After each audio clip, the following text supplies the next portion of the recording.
Hello, Mama friends. Welcome to this week of the Mama Gets It Done podcast. This week we're talking all about tips for working from home as a mom. So stick around because these hacks you're going to want to know. Are you ready to be more productive in your home and say goodbye to the dreaded mom guilt associated with a messy house and chaotic days? Hey, my name's Rachel, and the Mama Gets It Done podcast is for the everyday mom. Yes, even those hot mess moms who just need a little grace and a few tips for getting more done in your day.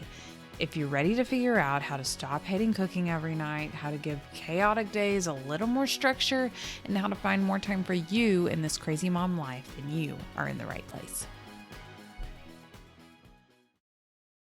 Before we start this week's podcast, I have to let you all know October 11th, I am going to be hosting a 10-day challenge for business moms where we go through and set routines and systems that are going to help really revamp your productivity so that you can get more done in the craziness that is your days.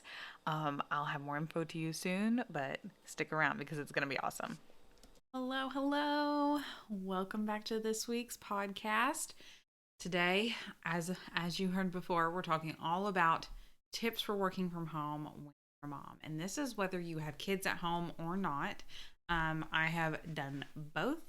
So there are different challenges with all the things. So, at the beginning of the pandemic, a lot of people first started working from home, but I had actually been doing it for about a year or so. And at my previous job, I had worked from home part-time. So there was a little bit of flexibility there. And I quickly learned whenever I started, there are some different challenges when you're working from home than there are in the office. And while it is nice to be home and be able to eat lunch at your house and actually not go through morning traffic and get completely ready at the beginning of the day, there are definitely some cons that weigh on your mental health more than anything. So, and your productivity too is something that might take a hit. So we're going to talk about ways we can help ourselves mentally and productivity wise and boundaries and all that fun stuff here in this podcast. So let's just jump right into it. The number one thing that I think is really important about being a work from home mom, and even honestly, this is in general, but it's having a solid morning routine. This is where you're starting your day, where you're making moves, right? So you want to start it off strong and get yourself in the right mindset. Mindset is kind of everything when it comes to these. So parts of a solid morning routine that I think you really, really, really need to have for a work at home mom is actually getting dressed and getting ready for your day. I know that it is so tempting to just stay in our pajamas because, hey, we can. It's a thing that you can do. But what I have seen happen is, this is for me personally and for other people in my life, is that when you stay in your pajamas all day, you feel like you're lounging. You don't feel like you are getting ready for a productive kick butt day. So it puts you in a little bit of a headspace that is not where we want to be. So getting dressed at the beginning of your day can be a big way to get started with the right foot step forward. Another thing is have structure to your mornings. If anything else, if any part of the day doesn't have structure, don't let it be the mornings because that is where you need it the most. Your brain is kind of just getting started. You don't want to start off the day overwhelmed and insane. So have some kind of structure to that morning routine. So maybe you're going to wake up, you're going to go make the kids lunch, and you're going to get dressed, and you're going to do this, and you're going to do that. Just have a set structure that you follow every single morning. This will train your brain to get ready to be like, okay, I'm going through all these steps, and then I'm going to work. And make sure that you have time in there too, in that structure, where you are doing something that is for you, even if it's just for 5 minutes before you jump straight into work. This is a big pitfall on the mental health of a person who is working from home, is that you feel like, oh, it hits 8 a.m. or it's 15 minutes before 8 and you haven't started work yet, but you've been crazy. It's been a crazy busy morning. Maybe you've been doing everything and you feel like as soon as you can and as soon as you're humanly possible, you should sit down and start working. Um, but I find that that is like a little jarring to just start because usually, you would have your drive to wherever you're going to like get ready and get your mind set for the day, right? So I really think that having at least 5 minutes to yourself to just like maybe just sit in quiet and drink your coffee. Maybe it's to like pause for just a second and read something. Read your Bible, read a book, read a self-help book, whatever you think. And I do find that it is better to do something like productivity minded and like self-help something in the mornings. That's when I listen to my like my habit books, my mom books, all that kind of stuff. Whereas my like fun fiction stuff that I like to read, I leave for later in the day when it's like me time, when it's like chill. Um, but I find that that kind of stuff just gets you pumped up for your day and gets you ready to go. Um, so this morning routine, however you decide to do it, it's just important to make sure you have one. I have a whole podcast on morning routines that you can go back and listen to. I will link it in the show notes so that you can like actually get started there. And another thing too, if you need help with your whole day routine, I do have the Busy Mama's Daily Schedule Reset. That's completely free that you can grab in the show notes as well. That will show you just kind of how to go step by step through really resetting your day when you don't have like a great schedule or the schedule you have just isn't working for you. Okay. Tip number 2 is going to be have a set place for work. So whether you have a desk or it's the kitchen table, probably don't let it be your bed if you struggle with that. But having like a set place that is where you work every single morning, just again, it's one of those things that puts your mind in the right spot. We want to tell our brains, okay, hey, I'm sitting down to work now. This is what I need to do. I don't need to worry about the dishes in the sink. I don't need to worry about all the laundry or all the clutter that's around. I just need to focus on this one thing. Um, and this is also a place where like habits and routines just come in handy because when you have a routine that you follow or a habit that you follow or a habit stack, we can talk about that later. Um, it really helps put your mind in the right, like, okay, this is happening now I need to sit down and work. And having time blocked out to work and things like that, that is what's going to really help you focus instead of just being like, okay, today I have to do the laundry and the dishes, but I also have to do these other things for work and I'll sit down and do that eventually, but right now I've got to do this. And there's just a lot of back and forth when you're home.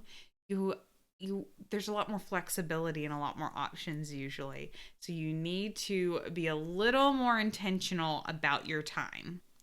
Another pitfall of working from home that I found we fall into is that we feel this sense of like responsibility to be actually physically sitting at our desk all day long or our table or wherever we're working, and we don't really take breaks or do anything else because we're so worried that they're going to think that we aren't doing our work. And I mean, while you should be sitting and working when you're supposed to be, there is zero things wrong with taking breaks. You would take breaks at the office too. You would go to the bathroom, you would go chat with your coworkers. There's all kinds of ways that you take breaks during the day at your job that you aren't clocking out for, right? Give yourself those breaks at home too. You can try different techniques. The Pomodoro technique is one that I really like where you spend like 25 minutes working and then you have a 5-minute break. And I think those breaks are so essential, regardless of when or how you do them. Make sure you're taking those throughout your day so that you aren't like feeling completely overwhelmed constantly. If you have kids at home when you're working, this like adds in a whole nother layer of complication into your day. So, and especially if you have kids home and maybe you're working on like your own business, so you're not like married to a certain time. That's kind of how mine is. You're working in the margins maybe, and you have to plan ahead for what you're doing if you're trying to make that work. As you're instituting like these breaks and stuff like that, make sure that you have a focus for your time. So you've got some kind of schedule going on to where you know that like this time is work time, this time is home time. And when you do that, don't split your attention. If you have a kiddo at home and you're trying to work and clean and keep them alive and make sure that you actually get work done, trying to do it all at one time is a recipe for disaster. Can you tell I'm saying this because I've tried it and done it before? Been there, done that, friends. Okay, so I can tell you way back when I was first starting my business, I would have my computer set up at my kitchen table, and I would try to like be being there for my child. I would also be trying to like clean or do the dishes or whatever. And then whenever I had a moment where my daughter was like, and my son was like, completely occupied, I would rush through what I was doing, and then I'd go and try and work for 5 minutes, and then I'd go back to something else. And it would just be a constant bouncing of priorities. And what happened was I got really frazzled, and then nothing ever really got done. So I would have like halfway done things for work, halfway done things for the home, and I would be spending not like attentive time with my kids. So instead of spending like a solid 5 to 10 minutes with them in that time period where like it was just about them, I would be like talking to them and holding them while I tried to work on my computer.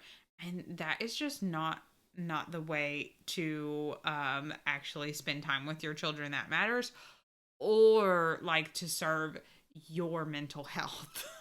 um so making sure we're not splitting our attention and we have some kind of hierarchy of what we're doing right then is very important. Now, this doesn't mean that you can't work on your computer while your toddler's playing or while your kid's doing like hanging out. This just means that you have a set time, like this is my work time, and then I will help you now in 5 minutes or 10 minutes. Now, when they're younger, it's a lot harder to do this because they have needs that you have to meet. But as they get older, setting those boundaries becomes so important. If you listen to last week's podcast, me and Jen from Practical by Default talked about this a lot. About how setting those boundaries with your kids when you're working from home actually is really good for them, and it's really good for you. It's not you being an inattentive mother. Definitely go back and listen to that one if you haven't. It was last week's. And basically, setting those boundaries is what's going to make yourself like actually sane and make your kids enjoy the time they have with you more. So make sure you have those set. This is really important. If another good way when you do have your kids at home, and maybe you do only have those margin times to actually work, maybe you only have 5 to 10 minutes at a time to work, you can make that work for you. It's okay. There are a few things you can do to actually make yourself productive in those like little time pockets that you have all day long. So number one, you're going to make sure that you have your plan set before.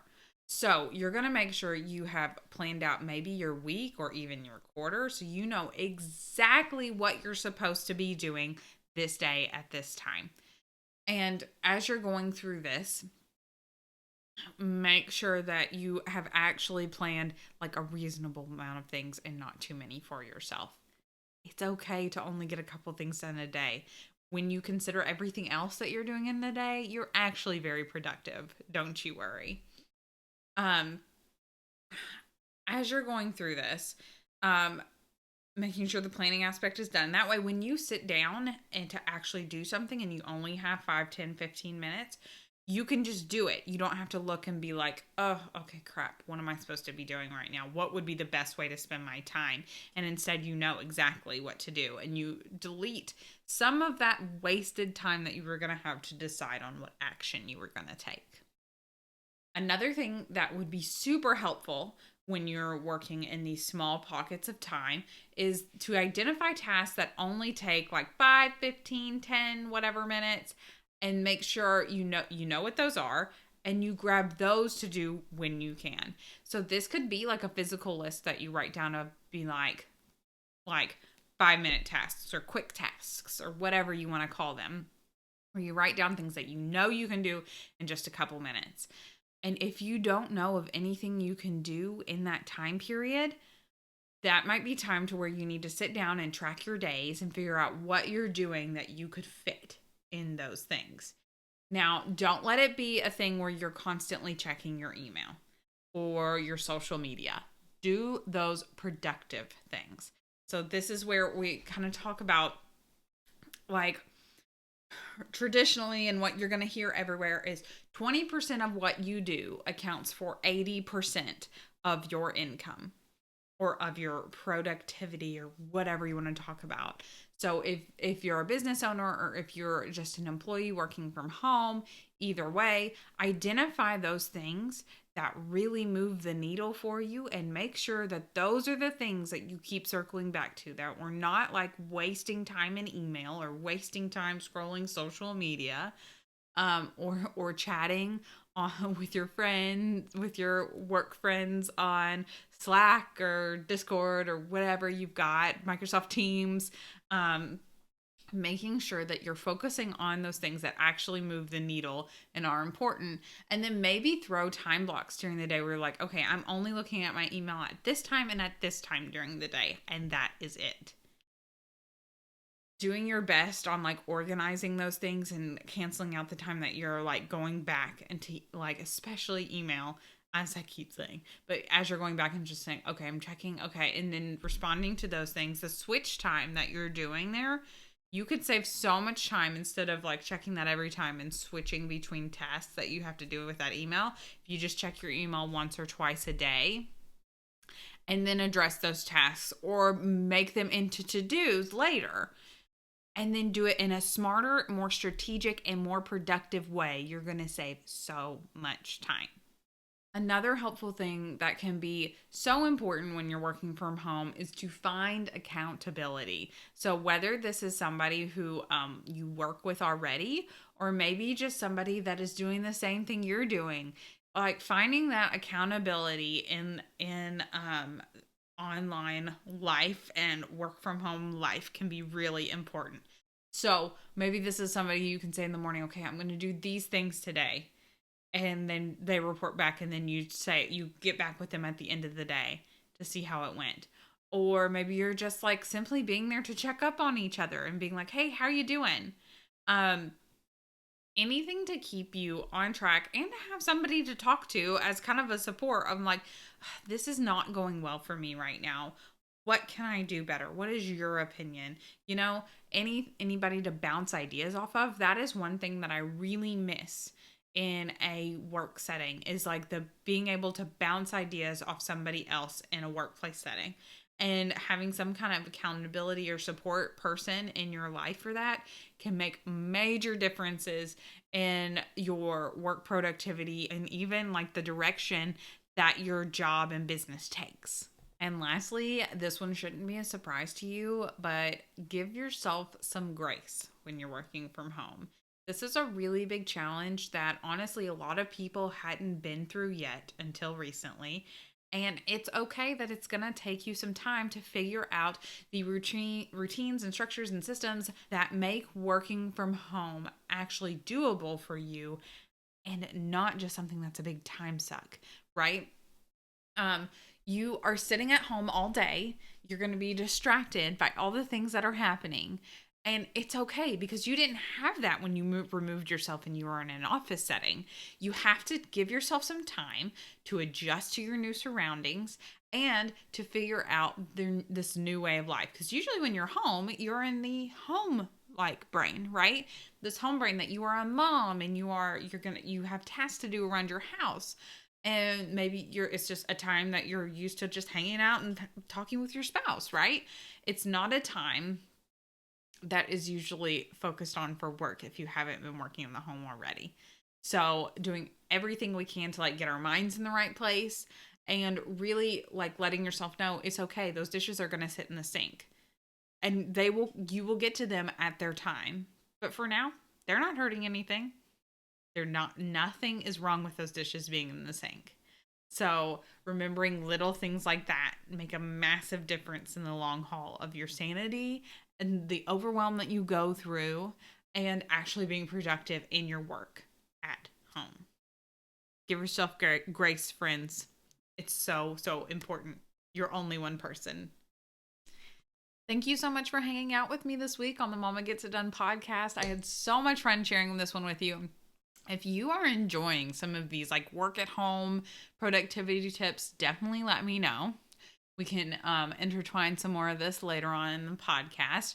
Be sure to leave us a review. It really helps the show. And thank you so much for being here. Definitely check out that free Busy Mama Daily Schedule Reset if you really want to like analyze and revamp your days. It is so important to look at that and to help the overwhelm that you're going through. So that's it for this week, friends. I'll be back next week and we're going to be talking about getting out of survival mode. Yep, it's important, y'all. All right, give yourself a little bit of grace and a lot of coffee this week. Bye.